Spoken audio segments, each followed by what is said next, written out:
مکہ کی گلیوں میں عجیب سی خاموشی چھائی ہوئی تھی۔ قریش کے سرداروں میں بے چینی پھیلی ہوئی تھی اور اسی دوران حضرت عمر بن خطاب رضی اللہ تعالیٰ عنہ شدید غصے کی حالت میں اپنی تلوار لے کر گھر سے نکلے۔ راستے میں ان سے کسی نے پوچھا کہ کیا ہوا عمر، سب خیریت ہے نا؟ حضرت عمر رضی اللہ تعالیٰ عنہ نے جواب دیا کہ میں اس شخص کو ڈھونڈنے نکلا ہوں جس کا نام محمد بنت عبداللہ ہے اور جس کی وجہ سے قریش کے لوگ 2 ٹکڑوں میں بٹ گئے ہیں۔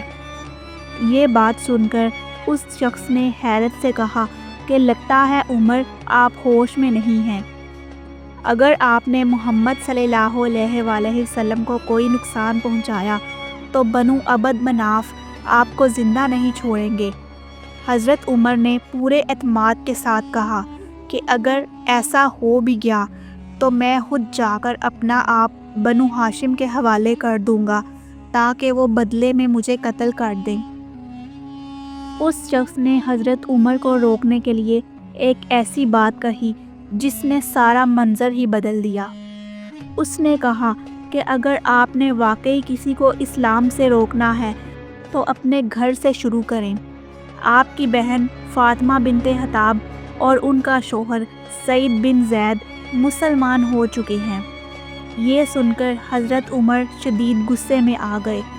ان کا دل غصے سے بھڑک اٹھا۔ وہ تیزی سے اپنی بہن کے گھر پہنچے۔ اندر داخل ہونے سے پہلے انہیں کچھ آیات کی آواز سنائی دی۔ ان کی بہن فاطمہ قرآن پاک کی تلاوت کر رہی تھی۔ عمر رضی اللہ تعالیٰ عنہ غصے سے اندر داخل ہوئے۔ انہوں نے دھاڑ کر پوچھا کہ یہ میں نے کیا سنا؟ کیا تم نے ہمارا دین چھوڑ کر محمد کے دین کو اپنا لیا ہے؟ یہ سن کر سعید نے نرمی سے کہا کہ ہم نے حق کا ساتھ دیا ہے۔ عمر رضی اللہ تعالیٰ عنہ غصے سے آگ بگولا ہو گئے اور سعید پر حملہ کر دیا۔ ان کی بہن فاطمہ آگے بڑھی تو عمر کے ہاتھ سے وہ بھی زخمی ہو گئیں۔ خون بہنے لگا مگر زبانوں پر لرزش نہ آئی۔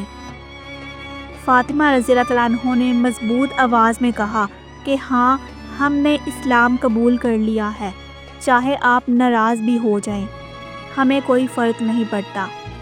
عمر رضی اللہ تعالیٰ عنہ یہ سن کر خاموش ہوئے اور پھر پوچھا کہ تم لوگ کیا پڑھ رہے تھے؟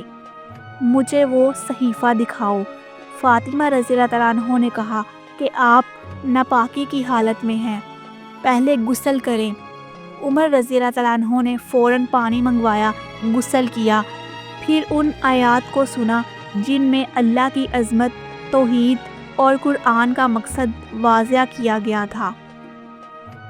قرآن پاک کے الفاظ عمر رضی اللہ تعالیٰ عنہ کے دل میں ایسے اترے کہ چہرے کا رنگ بدل گیا، دل کی سختی دھیرے دھیرے پگھل رہی تھی۔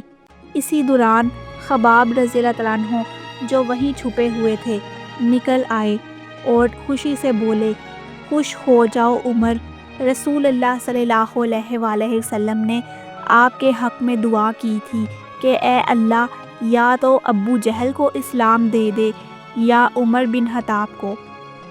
یہ سن کر عمر رضی اللہ تعالیٰ عنہ حیران ہوئے اور انہوں نے پوچھا کہ کیا واقعی نبی صلی اللہ علیہ وآلہ وسلم نے میرے لیے دعا کی تھی؟ خباب رضی اللہ تعالیٰ عنہ نے کہا کہ ہاں، اللہ کی قسم، نبی کی دعا تمہارے لیے ہی تھی۔ چند لمحوں بعد عمر رضی اللہ تعالیٰ عنہ نے اعلان کیا کہ مجھے رسول اللہ صلی اللہ علیہ وآلہ وسلم کے پاس لے چلو۔ وہ سیدھے دار ارقم کی طرف بڑھے جہاں مسلمان جمع تھے۔ صحابہ خوف زدہ ہو گئے کیونکہ عمر کے ہاتھ میں تلوار تھی، مگر حضرت حمزہ رضی اللہ تعالیٰ عنہ نے کہا کہ اگر وہ نیک نیتی سے آئے ہیں تو بہتر ہے، ورنہ انہی کی تلوار سے ان کا کام تمام کر دوں گا۔ جب دروازہ کھولا گیا تو عمر رضی اللہ تعالیٰ عنہ رسول اللہ صلی اللہ علیہ وآلہ وسلم کے سامنے گئے اور کہا، میں گواہی دیتا ہوں کہ اللہ کے سوا کوئی معبود نہیں اور آپ محمد صلی اللہ علیہ وآلہ وسلم اللہ کے رسول ہیں۔ نبی صلی اللہ علیہ وآلہ وسلم نے خوشی سے اللہ اکبر کہا۔ پورا دار ارقم تکبیر سے گونج اٹھا۔ عمر رضی اللہ تعالیٰ عنہ نے کہا کہ اے اللہ کے رسول، آپ نے سبقت لے لی اور میں وعدہ کرتا ہوں کہ اسلام کے معاملے میں کبھی کمزور نہیں پڑوں گا۔ میں آپ کے ساتھ رہوں گا، دین کی حفاظت کروں گا اور دشمنوں کا مقابلہ کروں گا۔ حضرت عمر رضی اللہ تعالیٰ عنہ نے فیصلہ کیا کہ اب اپنے اسلام کو چھپانا نہیں ہے۔ وہ سیدھے قریش کے بڑے سرداروں کے پاس گئے اور ان سے کہا کہ سن لو، میں مسلمان ہو گیا ہوں۔ قریش انہیں برا بھلا کہنے لگے، ان پر حملہ کرنے کی دھمکیاں دی، مگر عمر رضی اللہ تعالیٰ عنہ ڈٹ کر کھڑے رہے اور کہا کہ تم میرے ساتھ وہی کرو جو میں نے تمہارے ساتھ کیا تھا، جو چاہے بدلہ لے لو، لیکن کوئی بھی آگے نہ بڑھا۔ اب عمر رضی اللہ تعالیٰ عنہ نے اعلان کیا کہ جب ہم حق پر ہیں تو کیوں کسی سے چھپیں، آئیے بیت اللہ میں کھل کر عبادت کریں۔ پھر وہ مسلمانوں کی ایک جماعت کے ساتھ مسجد حرام کی طرف نکلے۔ حضرت عمر اور حضرت حمزہ کے ایک ساتھ ہونے کی وجہ سے کسی قریشی نے سامنے آنے کی ہمت نہ کی۔ یہ پہلا موقع تھا جب مسلمان مکہ کی گلیوں میں آزادی سے گئے اور اللہ اکبر کی صدائیں بلند ہوئی۔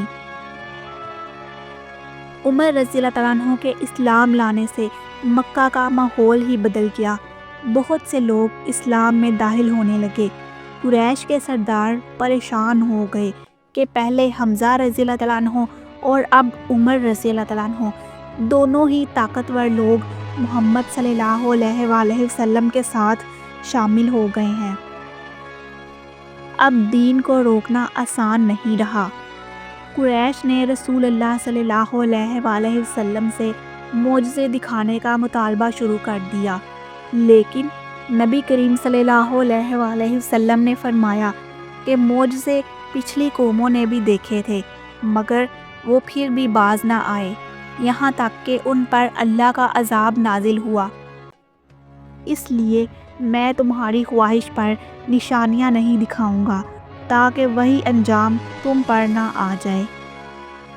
آخر میں ایک شخص نے مکہ میں امن کی خبر سن کر کہا کہ اب تو عمر رضی اللہ تعالیٰ عنہ اور حمزہ رضی اللہ تعالیٰ عنہ مسلمان ہو گئے ہیں اور ان کے بعد بہت سے لوگ اسلام میں داخل ہو رہے ہیں۔